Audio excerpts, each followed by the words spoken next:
Venezuela en su firmeza asegura con acierto, por cada cubano muerto habrá un yanqui sin cabeza. Cuba no está sola, todo el mundo está con Cuba socialista, Cuba vencerá.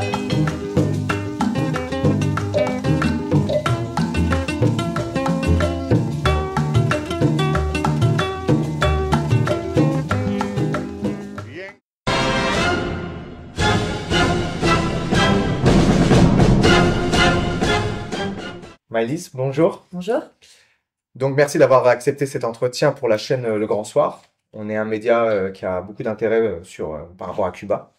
Et donc, par logique, on est intéressé par les travaux que tu as faits, puisque parmi les différents sujets sur lesquels tu travailles, il me semble que Cuba fait partie à une place importante. Et donc, ma première question, dans ce sens-là, ça serait pourquoi, ou plutôt comment est né cet intérêt pour Cuba? En y allant, tout simplement, je lisais beaucoup d'articles et de livres, je regardais des documentaires sur Cuba, et puis je trouvais que c'était un pays qui cristallisait beaucoup de questions euh, à propos de l'impérialisme, des questions géopolitiques, des questions liées au mouvement d'indépendance des années 60, etc. Et en même temps, c'était un pays qu'on connaissait assez mal, et c'est l'un des dernier pays, si ce n'est le dernier au monde, à avoir encore des structures réellement socialistes, donc des entreprises de forme socialiste, etc. Donc j'ai voulu m'y rendre pour comprendre concrètement ce qui se passait là-bas, au-delà des lectures.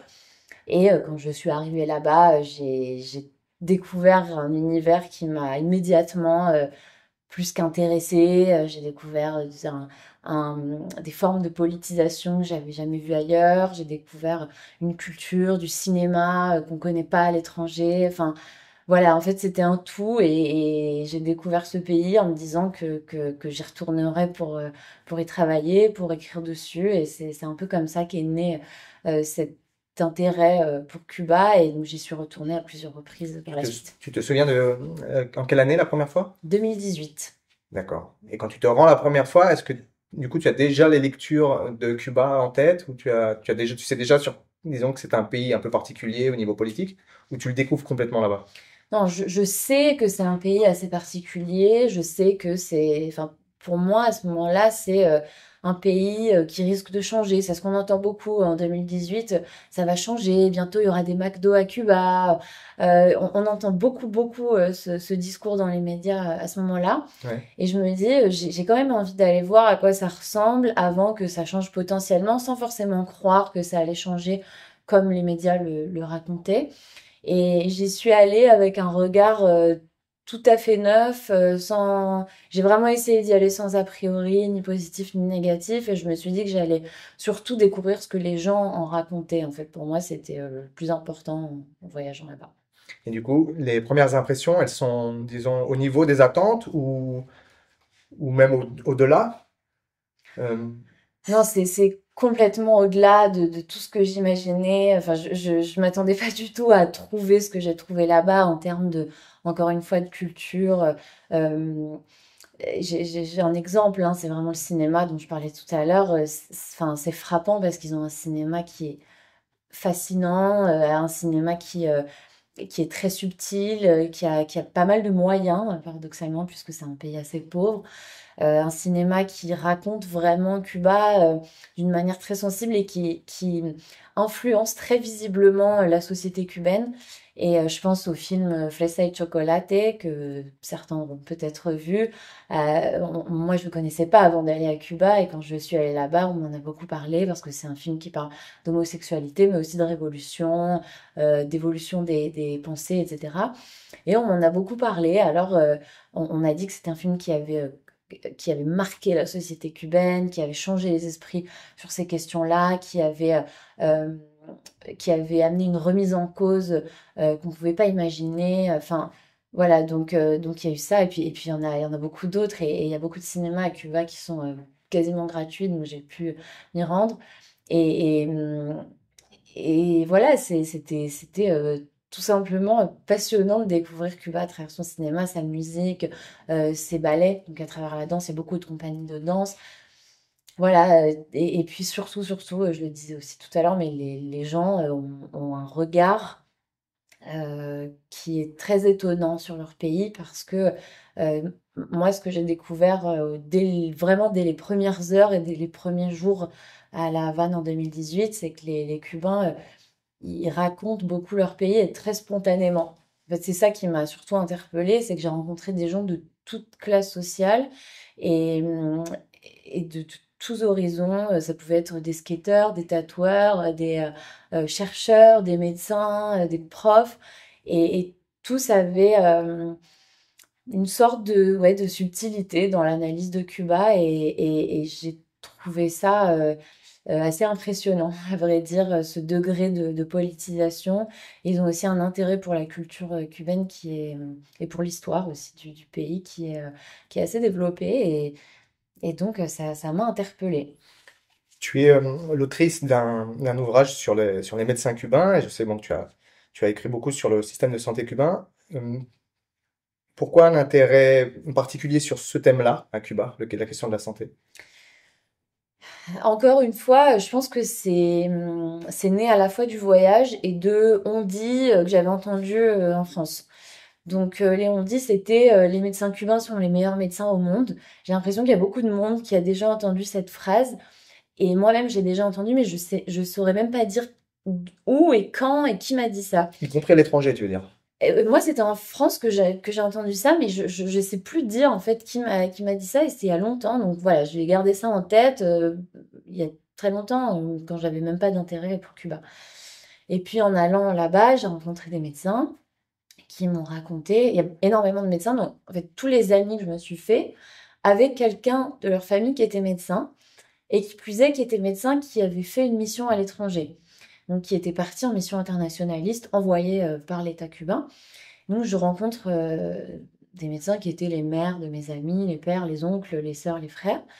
Et ils ou elles me racontent qu'ils sont partis au Venezuela, qu'ils sont partis en Équateur, et qu'ils ont mené ces missions pendant des années. Donc je commence à m'intéresser à ça. Et puis en 2020, je suis confinée, donc comme tout le monde, pendant le Covid.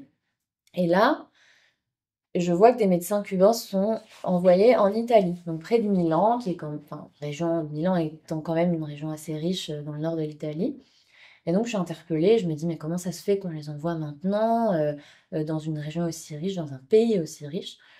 Et donc au fil des recherches, je me rends compte que c'est des missions qui racontent la révolution cubaine, qui racontent un rapport à la santé qui est assez différent du nôtre. Et donc, je me suis intéressée à ce sujet-là.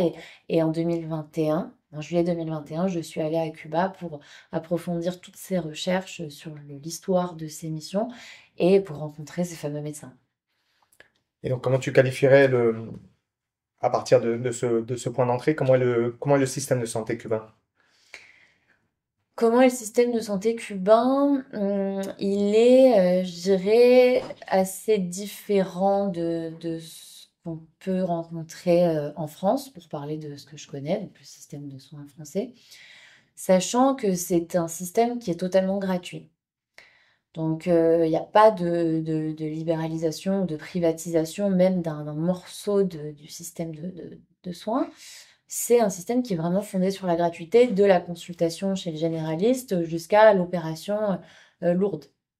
Et donc, ça interpelle parce que c'est quand même un pays pauvre qui a besoin d'argent pour faire fonctionner ce système de santé, pour faire fonctionner les hôpitaux, et qui arrive à maintenir cette gratuité. Ensuite, c'est un système qui se revendique d'être basé sur la prévention. La prévention pour éviter que les gens tombent malades, parce que c'est un pays qui n'a pas des ressources infinies. Dans les pharmacies, il n'y a pas des étals pleins à craquer et puis des arrivages tous les jours comme chez nous. Et donc, le mieux, c'est quand même de faire en sorte que les gens ne tombent pas malades. Donc, par exemple, il y a eu des grosses campagnes de vaccination dès les années 70-80. Et même 60, mais ça a vraiment pris l'ampleur en 70-80. Il y a eu aussi des campagnes contre les maladies portées par les moustiques. Donc, dans un pays très humide, un pays tropical, c'est une question qui est fondamentale parce qu'il y a des maladies comme la dengue ou la malaria qui ont pu se propager. La dengue existe toujours à Cuba, mais la malaria a été éradiquée il y a, il y a plusieurs dizaines d'années. Donc, ils essaient vraiment de maintenir une situation sanitaire qui empêche en quelque sorte le pays de tomber dans une crise sanitaire impossible, puisque on le sait bien, et je suis sûre qu'on va en parler, mais le blocus ne permet pas de faire venir les ressources nécessaires à maintenir en état les hôpitaux, les cliniques et les consultorios, donc les cabinets de médecins de famille, parce qu'à Cuba, on ne fait pas rentrer des matières premières, on ne fait pas rentrer des machines, des scanners, des gants, des seringues comme on veut. Donc voilà, la prévention, c'est fondamental aussi. Et ensuite, c'est très important, à Cuba, il y a une médecine de famille, donc une médecine communautaire avec la plus grande densité de médecins au monde. Donc en France, on a 2 médecins pour 1000 personnes, environ Mhm. 2 à 3 médecins. À Cuba, on est à plus de 8 médecins pour 1000 habitants. Donc c'est plus qu'aux États-Unis, c'est plus que dans la plupart des pays riches. Ouais. Et on peut ajouter un quatrième pilier à ça, c'est l'internationalisme, puisque Cuba, depuis les années 60, depuis les lendemains de la Révolution, envoie des médecins à l'étranger pour des missions dans des situations de catastrophes naturelles ou des situations de pandémie, comme on l'a vu pendant le Covid et comme on l'a vu pendant Ebola, comme on l'a vu en République dominicaine quand il y a eu un glissement de terrain, au Pakistan quand il y a eu des cyclones, quand il y a eu le tremblement de terre à Haïti, enfin bref, et même en Martinique et en Guadeloupe, ils sont intervenus pendant le Covid de manière assez brève, mais ils ont quand même été autorisés par le gouvernement français vu l'urgence de la situation. Je sais que tu as également travaillé sur, je me souviens plus du nom exact maintenant, de cette école qui forme les médecins, mais venus du monde entier, ou principalement des pays du Sud, c'est ça? Du monde entier, ça s'appelle l'ELAM pour École latino-américaine de médecine. C'est une école qui a été créée au lendemain d'une catastrophe naturelle en Amérique centrale en 95. Et à ce moment-là, Cuba dit, bon, on va certes envoyer des missions internationalistes, mais on va aussi faire en sorte que les médecins puissent, les médecins étrangers, puissent venir être formés à Cuba et s'en aller et appliquer les recettes cubaines, entre guillemets, dans leur propre pays, parce qu'il ne s'agit pas que d'envoyer des médecins à l'étranger, il s'agit aussi de propager cette vision de la médecine. Et donc en 95, les lames ouvrent ses portes à des étudiants du monde entier. Donc il n'y a pas du tout de critères de pays riches, pays pauvres, de ressources ou autres.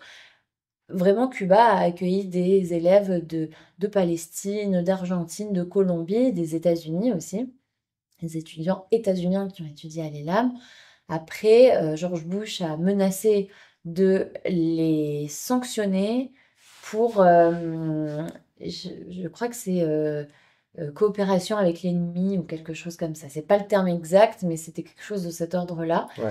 Et donc, ces étudiants états-uniens, ils ont dû s'en aller. Et en plus, le bilan était assez négatif puisque les étudiants états-uniens qui venaient à Cuba, ils apprenaient des méthodes qui étaient liées à la gratuité et qui étaient liées à la prévention et qui, qui s'inscrivaient dans des enseignements et des conditions qui n'avaient rien à voir avec les États-Unis. Donc, quand ils rentraient aux États-Unis, ils avaient des personnes qui arrivaient touchées par des balles, ou alors des personnes toxicomanes, des personnes très très isolées. Et c'est vrai que c'est voilà, c'est des conditions qu'on retrouve pas forcément à Cuba parce qu'il y avait à ce moment-là, en tout cas, moins d'isolement, parce qu'il y avait pas de violence par arme, de fait, alors qu'aux États-Unis, c'est quelque chose de très, très développé. Et donc ces étudiants ont dit qu'ils avaient eu beaucoup de mal à pratiquer la médecine aux États-Unis après avoir étudié à Cuba, aussi parce que on imagine bien qu'un médecin qui, aux États-Unis, doit demander une assurance privée aux patients et le faire payer, etc., alors qu'il a appris que la gratuité était le fondement de la médecine, se retrouve quelque peu en difficulté quand il retourne pratiquer dans son pays. Moi-même, je me souviens d'avoir parlé, d'avoir rencontré des étudiants qui venaient d'Amérique centrale, qui étaient à Cuba pour les études de médecine, et je crois me souvenir, tu pourras le confirmer si c'est le cas, que, évidemment, dans cette optique de diffuser cette idéologie, cette façon de voir comment, de la médecine par rapport à l'individu, les personnes qui venaient avaient ou devaient prêter un serment qui impliquait le fait de devoir ensuite repartir dans le pays d'origine pour y exercer la médecine. Ceci afin d'éviter l'idée de personnes qui viendraient se former à Cuba pour ensuite aller dans des pays riches où là les médecins bénéficient de salaires très hauts pour ensuite se dédier à soigner des riches, pour parler rapidement. Est-ce que tu sais si c'est vrai, il y a ce serment-là qui est fait, qui est un peu sur de type presque symbolique? Je ne sais pas s'il y a de serments formels. En tout cas, c'est vrai que les étudiants qui vont à l'ELAM se voient dispenser des enseignements où on leur dit vraiment, vous êtes là pour ensuite pratiquer la médecine comme on va vous l'apprendre, pour pratiquer une médecine gratuite, une médecine humaine, une médecine qui n'est pas rattachée à l'argent et qui n'a rien à voir avec des considérations pécuniaires. Et je pense que ces médecins qui étudient à l'ELAM, ils sont très influencés par le fait que les études sont gratuites. C'est plus entièrement vrai aujourd'hui, vu les difficultés économiques de Cuba.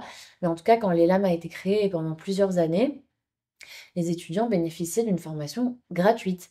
C'est-à-dire qu'on leur fournissait non seulement les enseignements, mais le logement, la nourriture, un tout petit peu d'argent de poche, les transports, les cahiers, les livres, etc. Et donc on leur disait, voilà, vous êtes là gratuitement, on vous forme à quelque chose que vous devez diffuser, parce que sinon, ça n'a aucun intérêt d'étudier à Cuba. Et les anciens et les anciennes étudiants de l'ELAM m'ont dit, mais ça avait juste transformé leur vision de la médecine, et que je me rappelle une étudiante argentine que j'avais interviewée pour le livre, et elle m'avait dit qu'en fait se retrouver là avec une mixité sociale telle qu'elle s'est retrouvée avec des personnes qui ne savaient pas lire en arrivant. Donc l'ELAM les a acceptés alors qu'ils venaient de pays très pauvres, de familles très pauvres, et qu'ils ne savaient pas lire. Donc l'ELAM leur a appris à lire, à écrire, leur a enseigné l'espagnol avant de commencer les études de médecine. Donc si vous voulez, je pense qu'ils sont dans des conditions telles qu'en sortant de là, ils peuvent juste pas pratiquer une médecine on va dire, débridé au niveau de l'argent, des honoraires, etc. Après, bien sûr, il y en a qui partent travailler dans des cliniques privées. Enfin, je veux dire, chacun a son parcours. Et évidemment que quand on rentre en Argentine, on ne trouve pas forcément de poste dans le public. Enfin, bon, voilà, tout ça dépend aussi des parcours. Mais je pense qu'ils sont quand même imprégnés de ce que les lames leur enseignent. Est-ce que tu sais si, du coup, Cuba prend en charge tout à partir du moment où ils arrivent sur l'île, ou y compris le trajet pour venir, ou... Je sais pas s'ils prennent en charge le trajet. À l'époque, sans doute, parce que je vois assez mal comment est-ce qu'ils auraient pu se payer un billet d'avion s'ils pouvaient pas se payer de cahier, ou voilà. Mais aujourd'hui, les études sont gratuites pour les étudiants, mais en fait, ils ont des enseignements sous forme de bourse. Enfin, l'État qui les envoie donne une bourse qui paye à Cuba, et donc ça permet à Cuba de faire rentrer de l'argent et à l'étudiant de bénéficier d'études gratuites. D'accord, donc c'est sous le cadre d'accords bilatéraux entre Cuba et d'autres pays. Voilà, c'est ça. Et les médecins que tu as rencontrés qui sont partis, eux, à l'étranger, quel retour il y a de leur côté? Car tu sais que beaucoup de médias, dans leur volonté de dénigrer un peu Cuba, aiment parler d'un certain esclavagisme de ces médecins qui seraient exploités par Cuba, que ça soit au niveau de propagande politique, parce qu'ils envoient des médecins et que c'est bien vu, mais y compris par rapport à leurs conditions de travail. Et toi qui as pu parler avec eux, qu'est-ce que enfin, comment tu vois le retour d'expérience qu'ils ont eu? Alors, il y a plusieurs niveaux de retour d'expérience. Déjà, quand on parle avec les médecins, ils essaient d'expliquer pourquoi ils sont partis. Donc, il y a des médecins qui partent pour voyager, avoir une expérience à l'étranger. Pardon, parce que c'est volontaire. Exactement. Ah oui, c'est tout à fait volontaire. En fait, le mécanisme, c'est que un pays demande une aide à Cuba. Donc, s'il y a une catastrophe naturelle, s'il y a une épidémie, donc s'il y a une urgence, ou pas. Donc, si le pays manque de médecins et qu'il a besoin de soignants, il va faire appel à Cuba. Donc, il y a une entreprise publique cubaine qui est faite pour organiser ça. Ça dépend du ministère de la Santé, etc. Tout ça est coordonné. Donc, le pays fait la demande à Cuba. Cuba demande les besoins précis. Donc, il y a besoin de tant de cardiologues, tant de pneumologues, tant de généralistes, tant d'infirmiers, etc. Et là, il passe comme un appel et les médecins disent, voilà, moi, je suis cardiologue, je peux partir. Évidemment, les appels, ils sont passés de façon assez planifiée, c'est-à-dire que, par exemple, si dans une région cubaine, il y a énormément de médecins à un moment donné, Ouais. Cuba va dire, voilà, on peut prendre dans le surplus de cardiologues dans cette région-là, alors on va passer l'appel ici. Qui veut partir? Et là, les cardiologues s'inscrivent. Donc, soit parce qu'ils ont envie de voyager, Ouais. soit par besoin économique. Il y en a qui partent aussi parce que c'est beaucoup mieux payé à l'étranger et que dans un pays comme l'Italie, par exemple, évidemment que les médecins sont mieux payés qu'à Parce que Cuba. dans le cas d'un voyage, par exemple, en Italie, une fois qu'ils arrivent là-bas, c'est l'État italien qui prend en charge. Alors, la mission en Italie qui a lieu actuellement, donc pas celle du Covid, mais celle qui est en Calabre en ce moment, qui est arrivée en 2023, elle est payée par la région Calabre. Donc, c'est pas l'État à proprement parler, mais c'est de l'argent public italien. Donc, c'est la région qui verse les salaires et ils sont payés à hauteur des salaires des médecins italiens. Donc, on imagine bien qu'un médecin qui a un médecin cubain qui a un salaire italien pendant plusieurs mois ou plusieurs années va faire des économies, va rentrer à Cuba où les prix ne sont pas ceux de l'Italie, et donc il aura des économies, et donc ça peut être une opportunité économique assez intéressante pour eux. Donc ça, c'est le premier niveau de retour, les raisons pour lesquelles ils partent. Ensuite, sur les missions elles-mêmes, il y a un peu de tout. Donc, il y a, bien sûr, quand les médecins cubains arrivent dans un pays qui n'est pas le leur, dans des conditions en général assez difficiles, à part pour l'Italie, mais sinon, quand on part en République dominicaine après un glissement de terrain, ou dans un pays qui est frappé par une épidémie d'Ebola, on imagine bien que les conditions sont très très difficiles. Donc voilà, ça peut être un choc en arrivant et ça nécessite beaucoup de courage et de ressources pour tenir. Après, il y a aussi des différences de systèmes de santé qui ont fait l'objet de grandes surprises pour les médecins cubains, puisque donc une des médecins que j'ai rencontrée est partie au Venezuela puis en Équateur. Et ce qu'elle a dit, c'était très intéressant, puisque en Équateur, elle a trouvé une médecine semi-publique, semi-privée. Et donc, elle s'est retrouvée dans des situations qui pour elle étaient impossibles parce qu'elle est néonatologue, donc elle s'occupe des nouveau-nés, des petits bébés. Elle arrive en Équateur à l'hôpital et là on lui dit, voilà, on a un bébé qui est en souffrance, donc elle voit le bébé, il est en train de pleurer, elle voit bien qu'il y a une urgence. Et sa collègue lui dit, demande-lui si elle bénéficie de l'assurance, si le bébé bénéficie de l'assurance de la mère. Elle demande et là on lui dit, non, il n'est pas couvert par l'assurance de la mère. Et donc la collègue équatorienne lui dit, bah, on va le prendre. Et ça, je pense que c'est une des anecdotes qui m'a le plus frappée, honnêtement, parce que la collègue lui a dit non, on ne prend pas, il n'a pas l'assurance, il ne peut pas payer, sort de question. Et la médecin cubaine a dit, mais c'est impensable qu'on ne le traite pas. Et donc, elle l'a pris en charge et elle a dit, renvoyez-moi, si vous voulez. Après ça, mais moi, je vais soigner cet enfant. Donc voilà, ils se retrouvent dans des situations comme ça, ou alors aussi des situations de violence, par exemple au Venezuela. J'ai rencontré une médecin qui m'a raconté qu'elle avait été envoyée dans un quartier assez pauvre, avec beaucoup de violence, donc avec des bandes, des sortes de gangs qui faisaient régner un peu la peur dans le quartier parce qu'ils étaient armés. Et donc elle arrive et puis elle est accueillie par des membres de gangs qui disent, ok, voilà, vous la laissez pratiquer, elle est là pour aider. Donc elle sent bien qu'il y a une tension dans ces quartiers-là.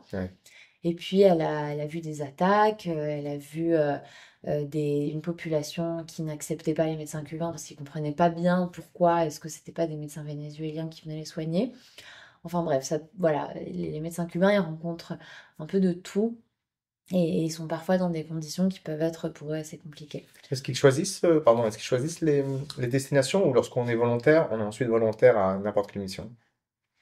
Non, non, ils sont vraiment volontaires pour une mission en particulier. Donc après, ils peuvent dire, voilà, moi j'aimerais partir, ils peuvent le faire savoir et puis postuler quand une mission est ouverte. Mais le mécanisme, c'est vraiment qu'il y a une mission qui s'ouvre et qu'on leur propose de partir et eux se mettent sur des listes et ensuite en fonction donc, des besoins, comme je le disais, ils sont envoyés ou pas. Donc, par exemple, s'il y a besoin de 5 généralistes et qu'il y en a 10 qui postulent, peut-être que les 10 ne vont pas partir. D'accord. Voilà. Et il y a un troisième niveau de retour de ces missions, évidemment, c'est euh, qui concerne plus directement les critiques qu'on peut entendre dans les médias. Donc, c'est de l'esclavage moderne, etc. Alors, les critiques qui sont apportées par certains médecins, c'est que déjà, l'État cubain ponctionne une partie du salaire, donc c'est des impôts en quelque sorte ou des charges. Ouais. Et donc, l'État prend parfois 70% du salaire des médecins. Deuxièmement, il y a des médecins qui disent que en mission, ils n'ont pas été libres, que on les obligeait à rester pendant toute la durée de la mission et qu'ils ne pouvaient pas déserter non plus, entre guillemets, donc arrêter la mission et rester dans le pays où ils étaient, parce que si un médecin cubain en mission décide d'abandonner cette mission, mais de rester dans le pays où il est, alors il ne peut pas rentrer à Cuba pendant 8 ans. D'accord. Voilà, et ça a une visée dissuasive, enfin en tout cas c'est comme ça que l'État cubain le présente, c'est une visée dissuasive pour éviter que tous les médecins cubains veuillent rester dans une destination où on les paye mieux et donc ils abandonnent une mission pour ensuite devenir médecin ou autre dans le pays en question et pour gagner plus d'argent. Donc voilà, ça c'est un peu les critiques principales.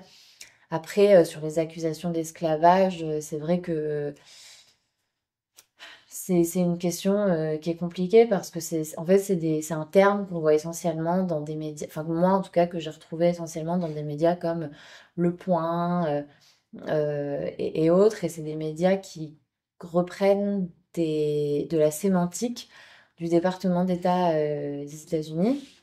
Donc, c'est vraiment des documents, on les trouve hein, sur Internet assez facilement, où on voit le département d'État qui dit, voilà, c'est de l'esclavage, il faut à tout prix éviter ces missions. Et il faut savoir que les États-Unis ont tout intérêt à empêcher ces missions, puisque c'est la première source de devises cubaines. Ah oui. Ouais, ça rapporte 6 à 8 milliards de dollars par an, donc ça remplit les caisses cubaines, et on sait bien que les États-Unis opèrent euh, à Cuba, non pas de façon militaire, mais de façon avec des outils économiques, des armes économiques, dont l'embargo, mais aussi le fait d'essayer d'assécher les caisses cubaines. Et ça, c'est quelque chose qui est très assumé par les États-Unis, qui disent ouvertement depuis les années 60 qu'il faut créer des situations de faim, qu'il faut affamer la population cubaine pour qu'elle se retourne contre son gouvernement. Ça, c'est des documents qui sont publics, qui ont été publiés, qu'on peut lire sur Internet en cherchant un petit peu. Donc voilà, c'est un peu la stratégie qui s'applique à d'autres domaines, mais aussi à la médecine cubaine. Et d'ailleurs, cet embargo, quelles conséquences il a quelles conséquences directes il a sur la médecine cubaine? Tout à l'heure, tu parlais justement du manque d'approvisionnement en matière de médicaments. Est-ce que ça touche d'autres secteurs dans la médecine cubaine ou... Ah oui, oui, ça touche l'approvisionnement de médicaments, ça touche les machines, donc pour les scanners. Alors, c'est parfois la machine et parfois le logiciel qui fait marcher la machine. Parce Ouais. qu'en fait, c'est des logiciels qui sont très obsolètes, qui sont faits pour que les hôpitaux et le secteur de la santé en achètent en continu. Et puis, c'est aussi parce qu'il y a une nouvelle technologie qui sortent et donc qui sont vendues. Et donc, il y a un besoin de les renouveler assez souvent. Ouais. Et Cuba ne peut pas acheter ces logiciels. Il y a aussi les gants, les seringues, les blouses. En fait, c'est vraiment, c'est tous les fauteuils roulants, tout. En fait, tout ce qu'on peut trouver dans un hôpital, Cuba ne peut pas l'importer parce que si Cuba l'importe, Hmm. l'entreprise qui lui amène ou qui lui vend, ou même la banque qui fait transiter les fonds pour que Cuba paye l'entreprise, peuvent être sanctionnés d'amende par les États-Unis. Et ça, au nom de lois extraterritoriales, c'est-à-dire de lois qui ont été votées et adoptées aux États-Unis et qui s'appliquent au reste du monde, acteurs privés, acteurs publics, à tout le monde, sans exception. Est-ce que par hasard, là, avec disons, le changement géopolitique récent et on va dire la restructuration des blocs qui s'opposent, donc je pense notamment à l'axe Pékin-Moscou, est-ce qu'il y a une possibilité à court terme de voir ces sanctions, disons, euh, dépassées par une aide justement qui s'opposerait à ces sanctions, qui arriverait quand même, ou pour l'instant il n'y a pas de signe. Je veux dire, je pense au fait que la Chine ou la Russie, étant déjà sous sanctions, puissent directement aider Cuba dans ce domaine-là ou faire du commerce avec Cuba, ou pour l'instant. La Russie est l'un des plus grands commerçants, partenaires commerciaux avec de Cuba. La Chine commerce avec Cuba, mais pour la Chine, Cuba, ça représente pas non plus un très grand marché. Et il faut pas se leurrer, les Chinois cherchent à gagner de l'argent, donc Cuba ne les intéresse pas plus que ça, mais en tout cas, il y a des bribes de coopération, de centres de recherche qui sont ouverts en Chine avec des professionnels cubains et autres. La Russie est le pays qui apporte peut-être le plus de pétrole à Cuba parce que dès qu'il y a une grosse pénurie, on voit des cargos russes arriver sur les côtes cubaines. Bien sûr que la Russie et la Chine font du commerce avec Cuba, mais pour l'instant, ça reste assez insuffisant pour que Cuba se sorte de la crise dans laquelle le pays est. Et d'ailleurs, je sais que tu as travaillé également sur la situation économique et les transformations qu'il y a eu récemment, notamment la disparition du Cook, si je ne me trompe pas. Oui. Euh, quelle est ta vision sur ça? Qu'est-ce qui est en train de se passer exactement à ce niveau-là à Cuba? Alors, Cuba est un pays pauvre depuis longtemps, mais depuis 2018, la situation s'aggrave. 2018, arrivée de Donald Trump à la présidence des États-Unis. Ouais, Donald Trump arrive, qu'est-ce qu'il fait? 243 nouvelles mesures d'embargo envers Cuba.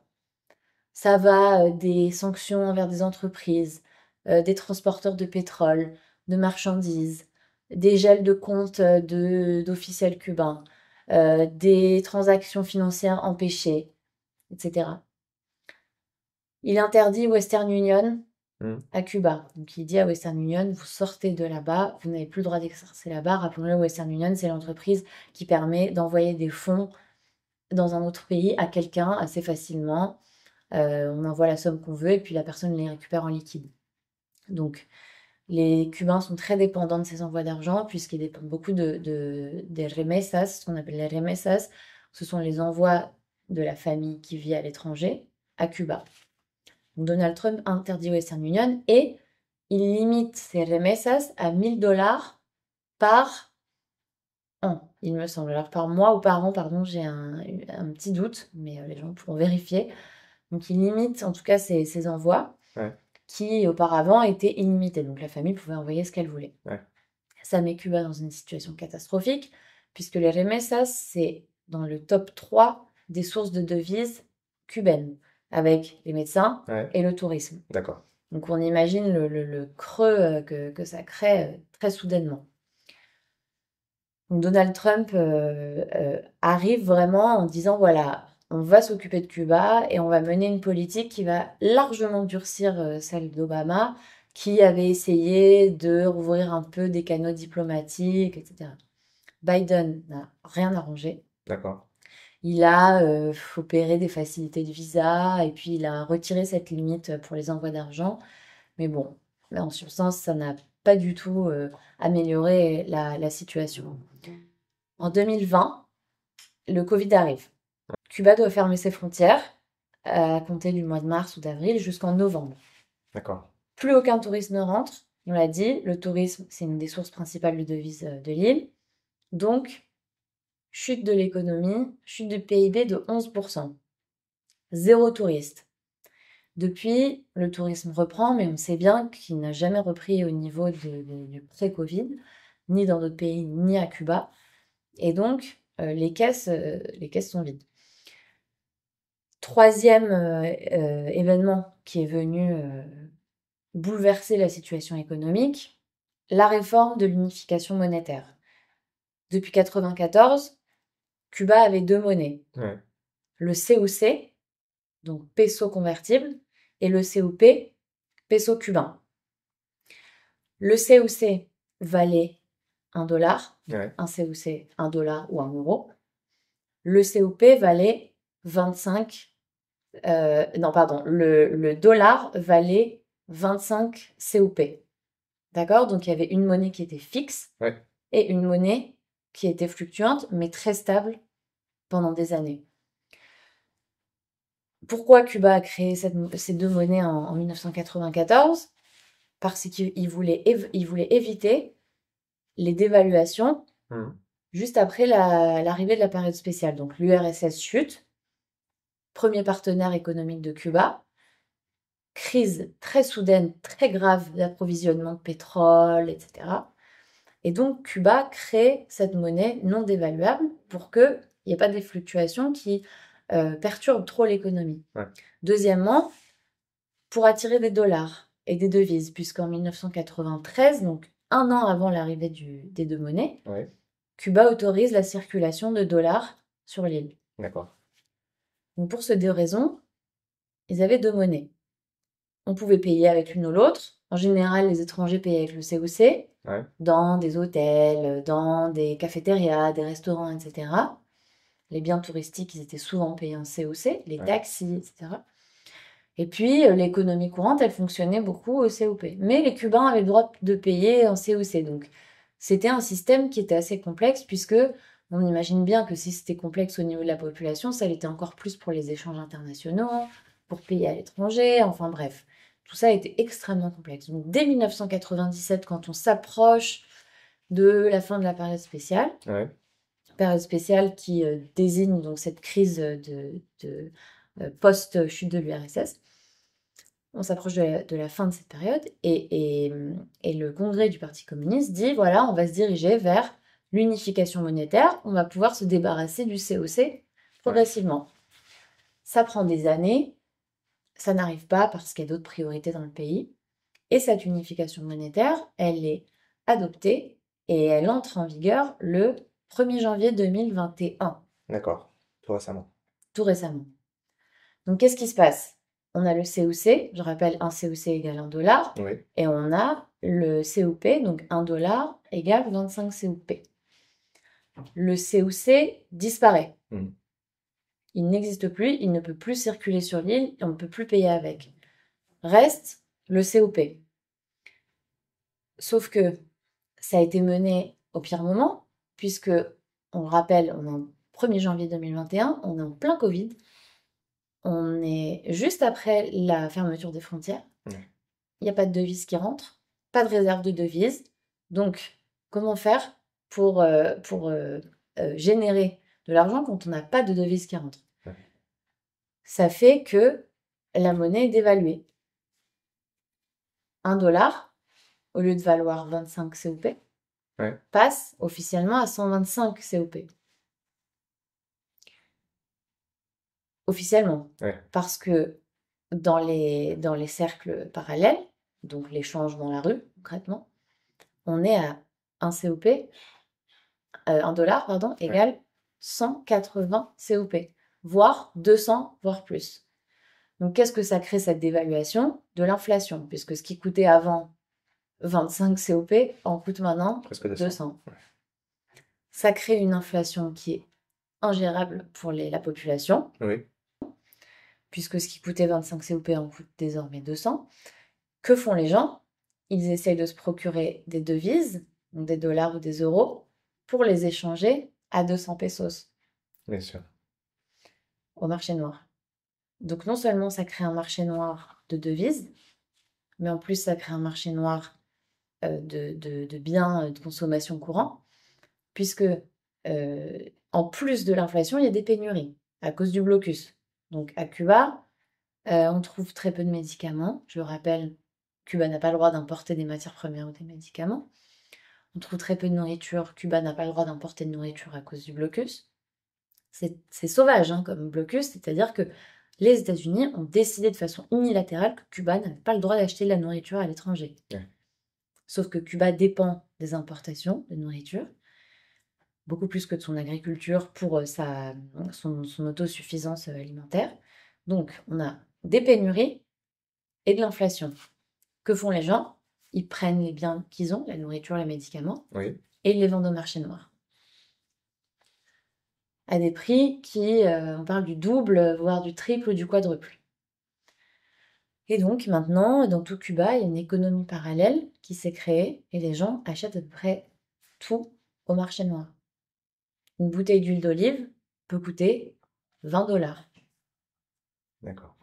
avec des salaires qui sont de 20, 30, 50 $.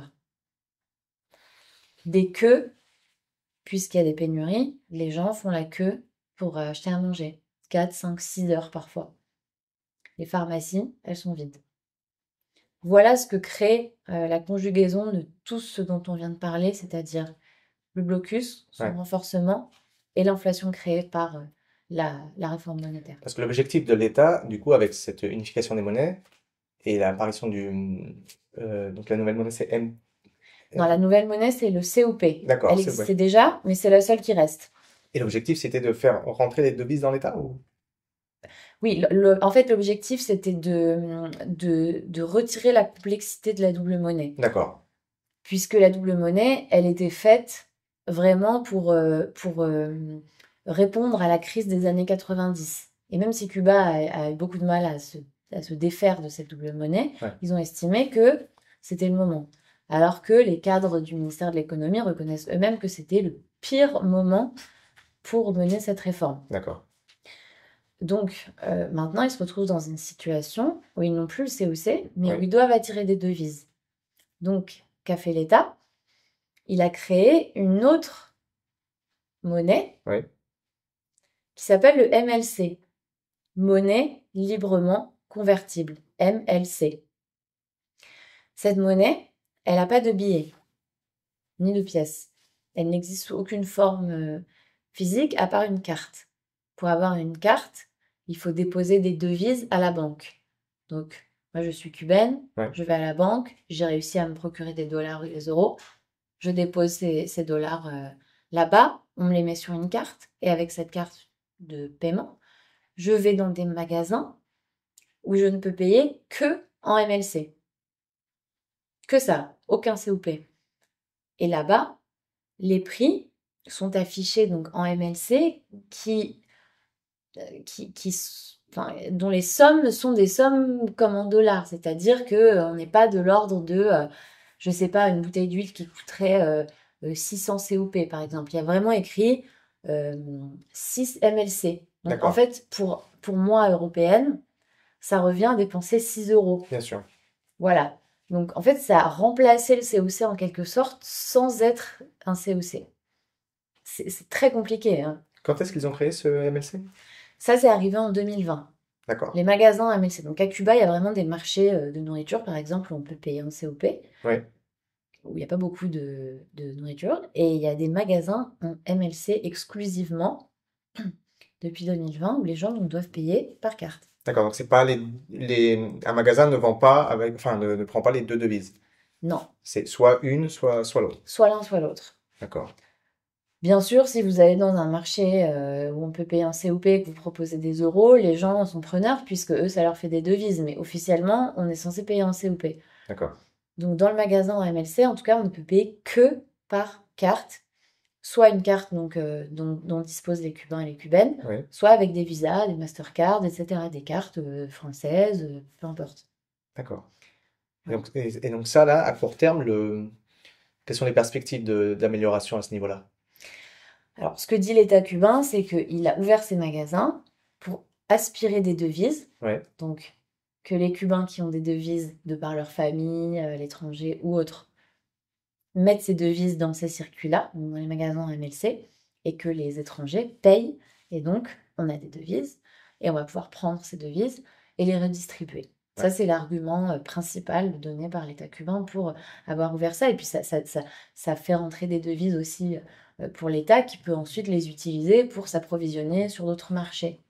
Sauf que les prix sont tellement chers qu'il y a peu de personnes qui peuvent acheter ces biens-là à ces prix-là.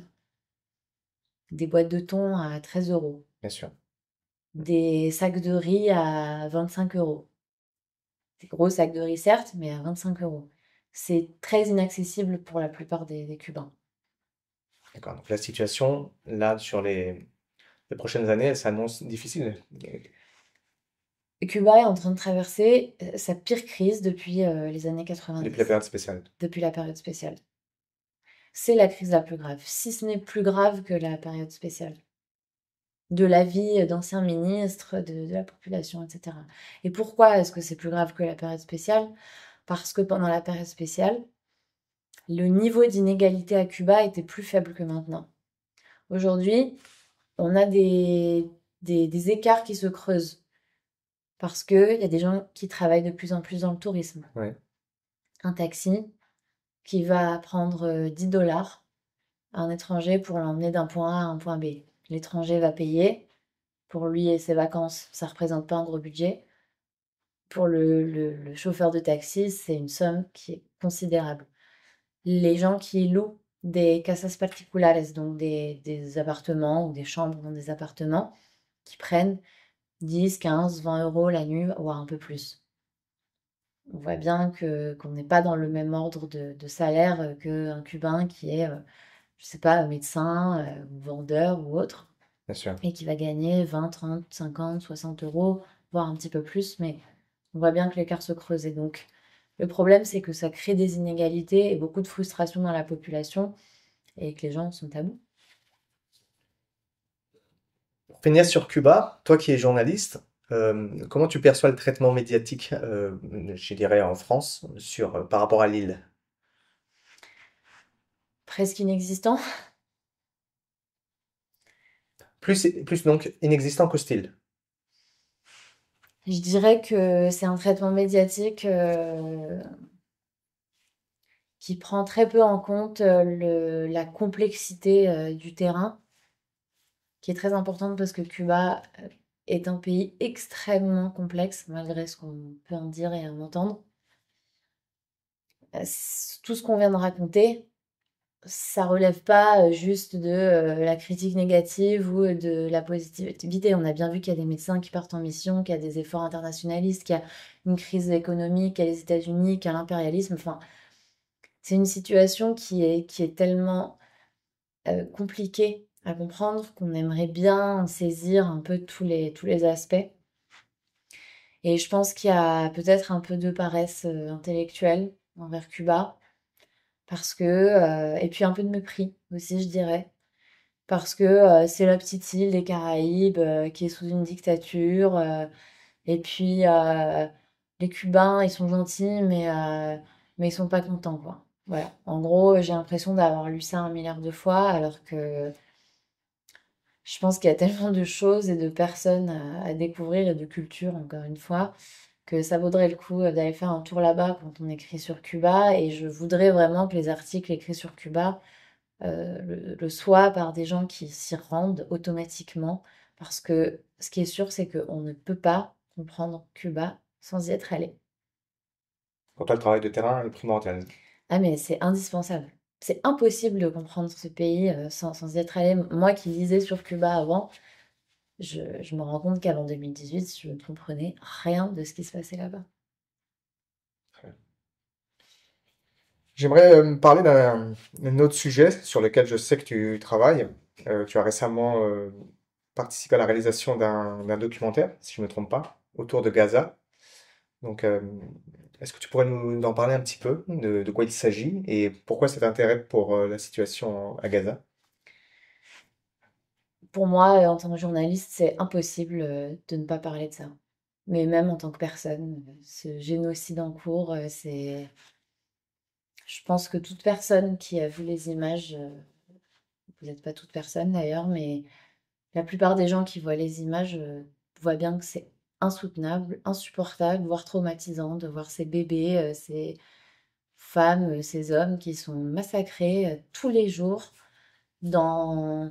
Alors, je vais dire l'indifférence, même si on a des discours récemment Macron, hier, je crois qu'il disait qu'il fallait que ça cesse, mais sans prendre de mesures. Ça fait 1 an que le 7 octobre, que les massacres du 7 octobre sont arrivés, et les bombardements ont toujours lieu à Gaza. Jusqu'où? Et voilà, en fait, j'ai tout simplement réalisé ce documentaire avec Myriam Laribi parce que Et je trouvais ça insupportable. Et que je me suis dit que je ne pouvais pas rester sans en parler. Alors j'ai utilisé les outils qui sont les petits outils qui sont les miens, c'est-à-dire la parole et des petites plateformes pour en parler. Parce que quel est Et, l'angle que vous avez choisi? et voilà, justement, très vite s'est posé la question de la fuite de Gaza. En fait, quand on est en situation de catastrophe, on parle souvent de réfugiés, de migration, etc. Mais avec Myriam, on s'est dit, mais comment est-ce qu'ils font pour sortir? Est-ce qu'ils sortent? Est-ce que les frontières sont ouvertes? Comment ils font? Ils sont où, ces Palestiniens qui fuient? Donc ces questions, elles sont nées d'une conversation avec une chercheuse qui nous a un peu mis la puce à l'oreille en nous disant, mais apparemment, ça serait Israël qui dicte un peu sa loi pour faire sortir les Gazaouis.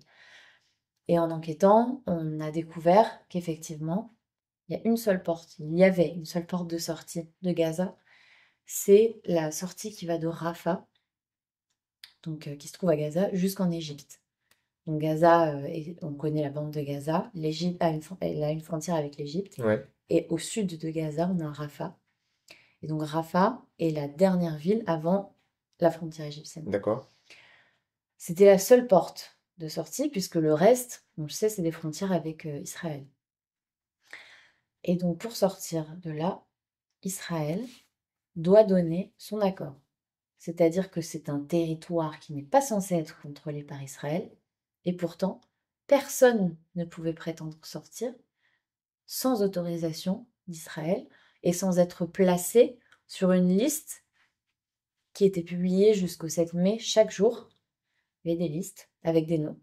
Et ces noms, c'était ceux des personnes qui étaient autorisées à sortir, pour qui Israël avait dit oui, c'est bon, cette personne peut.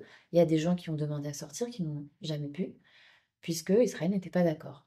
Les critères de sortie, on ne les connaît pas. Mhm. Nous, on est allé demander au Quai d'Orsay, on a demandé au porte-parole du ministère des Affaires étrangères. Aucune réponse. Quels sont les critères? Pourquoi c'est Israël qui maîtrise ses frontières? Je ne sais pas. On nous a vraiment répondu, je ne sais pas. La seule explication qu'on a eue, c'est que le ministère des Affaires étrangères français travaille avec une instance qui s'appelle le COGAT, coopération dans les territoires, donc c'est-à-dire dans les territoires colonisés par Israël ou indirectement colonisés, puisqu'Israël contrôle la frontière de la bande de Gaza. Et donc ce COGAT, c'est lui qui dit à la France si elle peut accueillir ou pas des ressortissants gazaouis. Et ce COGAT, il se présente sur les réseaux sociaux et sur son site comme un organe humanitaire. Donc, il y a des vidéos qui disent nous travaillons avec l'ONU, nous faisons tout ce que nous pouvons pour amener de l'aide humanitaire, des camions. Mais en fait, quand on regarde de plus près, le COGAT, c'est une instance du ministère de la Défense israélien. Donc c'est le ministère de la Défense israélien, le même qui bombarde les Gazaouis, qui choisit s'ils sortent ou pas. Et ça donne des familles qui sont séparées, puisque alors une ressortissante française binationale, donc franco-palestinienne, va être autorisée à sortir avec ses enfants, Ouais. mais pas le mari. Et nous, on a interviewé une dame qui est franco-palestinienne, qui est sortie avec ses enfants, Ouais. et le mari n'a pas été mis sur les listes parce qu'il n'avait pas la nationalité française. Et quelques mois plus tard, il a été tué dans un bombardement. On a parlé avec une maman aussi qui est venue faire soigner son enfant en France, puisque la France a accepté de le soigner parce qu'il est un cas grave qui ne pouvait être soigné ni à Gaza ni en Égypte. Attention, parce que enfin, il y a très peu d'enfants qui sont soignés en France de Gaza. Enfin, en tout cas, il en faisait partie. Et quand elle est arrivée à la frontière, elle est venue avec son enfant et son bébé de 9 mois et on lui a dit, il faut que vous choisissiez. Soit vous sortez avec votre fils, sans votre bébé, soit vous sortez pas. Voilà le genre de situation dans lesquelles les Gazaouis se retrouvent. Et bien sûr, depuis le 7 mai, plus personne ne sort de Gaza.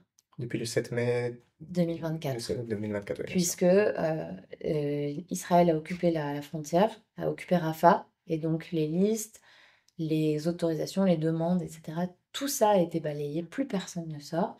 Et je rajoute que quand les gens pouvaient encore sortir, donc non seulement ils devaient être placés sur les listes, mais en plus, ils devaient payer une entreprise privée égyptienne Ouais.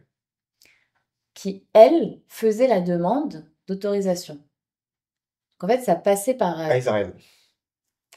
Voilà, exactement. Donc c'était très opaque. En fait, cette entreprise privée, elle faisait à la fois une demande à l'Égypte, à la fois à Israël, et une fois que les personnes étaient sur liste, ils pouvaient passer. Mais pour faire la demande à cette entreprise privée égyptienne qui s'appelle Hala, Hala, il fallait payer 5 000 à 15 000 dollars Ah oui. par personne. Voilà. Ouais, donc c'est se faire de l'argent sur la situation de détresse. Ah oui, oui, non, mais de février à avril 2024, ça c'est une enquête de Middle East Eye qui l'a révélé, cette entreprise, Hala, elle a gagné 118 millions de dollars sur le dos des Palestiniens. Et en fait, ça va assez vite quand on y pense parce que ça paraît colossal comme montant. Mais en fait, si on prend 10 000 Palestiniens qui donnent 10 000 dollars chacun, Bien sûr. ça fait 100 millions. Mais c'est partie de la frontière, justement, qui est le territoire palestinien et le territoire égyptien. C'est-à-dire que si je comprends bien, de facto, Israël a la capacité de la contrôler. Mais Israël est contrôlé là, en tout cas, la frontière, et sans une autorisation du COGAT, personne ne pouvait bouger. Et ça, les pays s'y sont soumis. La France s'y est soumise et les autres aussi. Et bien sûr, l'Égypte également, en Et premier. l'Égypte également. D'accord. Et donc le documentaire que vous avez réalisé, si je ne me trompe pas, il a été fait à partir donc, des témoignages des personnes qui sont sorties et également ceux qui sont encore sur place, n'est-ce Oui. pas? On a eu donc cette femme binationale qui est sortie sans son mari. Son mari a été tué au mois de juin. On a cette maman donc, qui n'a pas pu sortir avec son bébé de 9 mois en sachant très bien qu'il pouvait être bombardé à n'importe quel moment, mais elle devait faire soigner son fils. On a eu un monsieur qui se trouve à Gaza et qui ne pouvait pas sortir. Donc il a été lauréat d'un programme de recherche français qui s'appelle le programme PAUSE. Et c'est un programme qui a pour unique but de faire sortir des chercheurs Hmm. de zones de guerre et les faire venir en France et leur donner un travail momentanément dans des instituts de recherche français. Lui, il est lauréat. Et malgré ça, il n'apparaissait pas sur les listes. Donc la France n'a jamais pu l'accueillir. Par quel moyen vous communiquez avec les personnes qui sont encore à Gaza? Par les applications de messagerie, WhatsApp, Telegram, Signal, etc. D'accord. Et c'est très compliqué parce qu'il y a très peu de réseaux. Mais on arrive à parler par message ou par vocal, principalement. Et ils racontent, ils envoient des messages, ils envoient des photos. Mais ils sont désespérés et ils sont livrés à eux-mêmes. Parce que l'Occident ne veut pas réagir. Parce qu'on s'est soumis à Israël depuis très longtemps et que il n'y a pas de sanctions.